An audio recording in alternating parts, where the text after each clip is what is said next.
నిజం చెప్పాలంటే 'పెద్ది' ఒక స్పోర్ట్స్ డ్రామానే కాదు. ఇది ఒక నెవర్ గివ్ అప్ యాటిట్యూడ్‌కి విజువల్‌గా రిప్రజెంటేషన్ ఇచ్చినట్లు. మనం చాలా సార్లు మోటివేషన్ వీడియోస్ చూస్తూ ఉంటాం. కొటేషన్స్ చదువుతూ ఉంటాం. కానీ ఈ సినిమా చూస్తూ ఉంటే మోటివేషన్ స్పీకరు స్టేజ్ మీద కాదు స్క్రీన్ మీద నడుస్తున్నట్లు అనిపిస్తుంది. మొదట్లో 'పెద్ది' ఒక సాధారణ కూలి. క్రికెట్ ఆడేది ప్యాషన్ కోసం కాదు, సర్వైవల్ కోసం, డైలీ వేజెస్ కోసం. కానీ క్రికెట్ అనే గేమ్ అతనికి ఒక రియాలిటీ చెక్కిస్తుంది. ఎందుకంటే 11 మంది ఆడే గేమ్‌లో నువ్వు హీరో అవ్వచ్చు. కానీ పాలిటిక్స్ మొదలైతే విలన్ కూడా నువ్వే అవుతావు. తనని మోసం చేసి వెన్నుపోటు పొడిచిన తర్వాత పెద్దికి ఒక విషయం అర్థమవుతుంది. క్రికెట్‌లో టాలెంట్ కంటే టీమ్ పాలిటిక్స్ ఎక్కువ ప్రమాదకరమని. అక్కడే బ్యాట్ విరిగింది. కానీ నిజానికి విరిగింది బ్యాట్ కాదు. అతని ఇన్నోసెన్స్ అనేది విరిగిపోయింది. అక్కడి నుంచి రెజ్లింగ్ వైపు టర్న్ తీసుకుంటాడు. ఎందుకంటే గ్రూప్ ప్రాజెక్ట్‌లో అయితే తన టాలెంట్ నిరూపించుకోలేకపోతున్నాడు.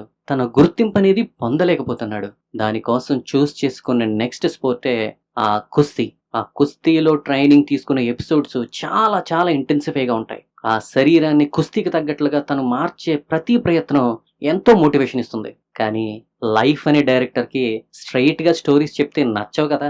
క్రికెట్‌లో మోసం చేసినట్లే రెజ్లింగ్‌లో కూడా మోసం జరుగుతుంది. మళ్ళీ డౌన్, మళ్ళీ ఫెయిల్యూర్, మళ్ళీ పెయిన్. అక్కడ యావరేజ్ హీరో అయితే డిప్రెషన్ సాంగ్స్ పాడేవాడు. కానీ పెద్ది క్యారెక్టర్ మాత్రం ఫెయిల్యూర్ అనేది ఫుల్ స్టాప్ కాదురా, నెక్స్ట్ పారాగ్రాఫ్ స్టార్ట్ చేసే ముందు పెట్టి ఒక డాట్ అని చెప్పి ముందుకు వెళ్ళిపోతాడు.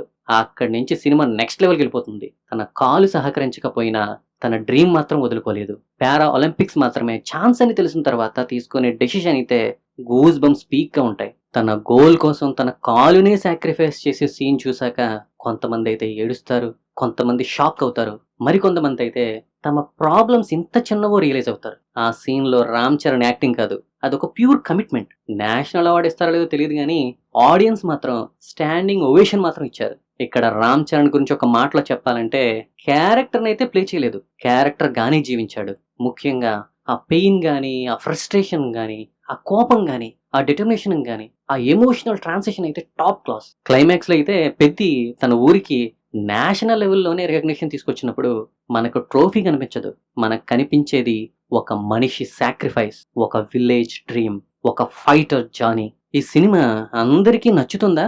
ఏమో. మాస్ యాక్షన్ మాత్రమే కోరుకునే వాళ్ళకైతే స్లో అనిపించొచ్చు. కానీ స్ట్రగుల్ అంటే ఏంటో తెలిసిన వాళ్లకు, ఫెయిల్యూర్ టేస్ట్ చూసిన వాళ్లకు, లైఫ్‌లో ఒక్కసారైనా నేను ఎందుకిలా అయ్యానని బాధపడే వాళ్లకు ఈ సినిమా ఒక ఎమోషనల్ ఎక్స్‌పీరియన్స్. ఇప్పటి జంజీలో కొందరు ఎగ్జామ్ ఫెయిల్ అయితే లైఫ్ ఫెయిల్ అయిపోయిందని సూసైడ్ చేసుకుంటున్నారు. లవ్ ఫెయిల్ అయితే ప్రపంచం అయిపోయింది అనుకుంటున్నారు.